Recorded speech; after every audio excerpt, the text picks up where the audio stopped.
민주당 법률위원회가 대북 송금 의혹을 수사 중인 검사들을 직무유기 혐의로 고발을 했는데 공수처에 고발을 했습니다. 그 부분에 대해서 지금 자세히 좀 한번 짚어보겠습니다. 어떤 전략이 숨어 있는 건지 서주민 기자와 한번 짚어보겠습니다.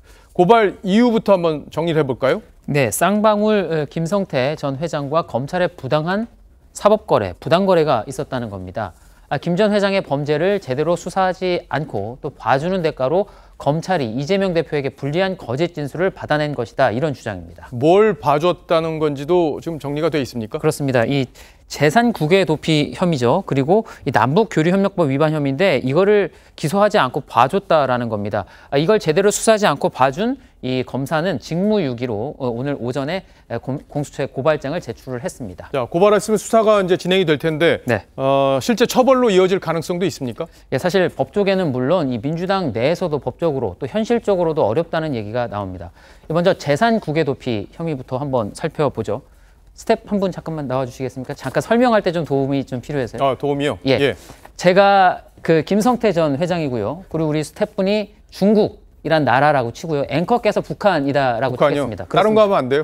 북한입니다. 예. 제가 수십억 원은 없는데 수십억 원을 이라고 가정을 하고요. 예. 제가 이 돈을 중국으로 빼돌렸습니다. 예. 근데 보통 이런 경우에 재산을 축적하거나 내가 모으거나 또 숨기기 위해서 중국으로 빼돌리는 경우가 많지 않습니까? 이렇게 본다면 민주당 주장대로 재산 국외 도피 혐의다, 이렇게 볼 수가 있습니다. 자, 그런데 이 돈이 최종적으로 북한으로 간다. 예, 북한으로. 자, 그러면 요건 좋네요. 사실 얘기가 좀 달라집니다. 이렇게 되면. 왜냐하면 돈을 축적하거나 또는 감추기 위해서 제가 중국으로 보낸 게 아니라 북한에 주기 전에 제가 잠깐 빼돌린 것이, 잠깐 이렇게 중국으로 보낸 것이, 반출한 것이 되겠죠.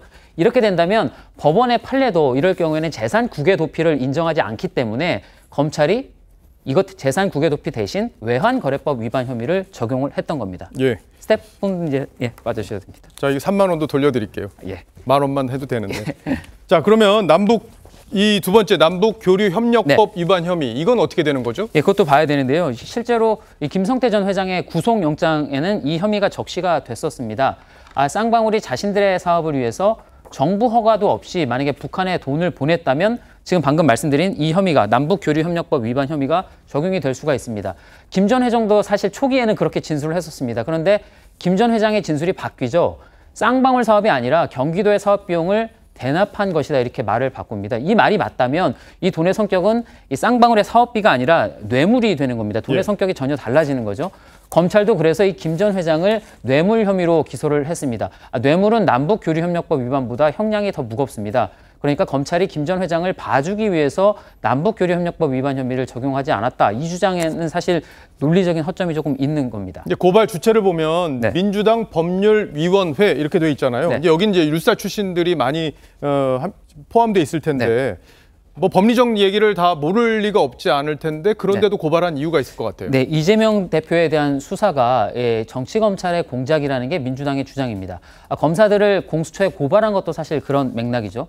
검사들이 직무유기를 했다면 뭔가를 봐줬다라는 게 드러나야 하는데 지금까지 설명드린 대로 혐의 입증은 사실 좀 쉽지가 않아 보입니다.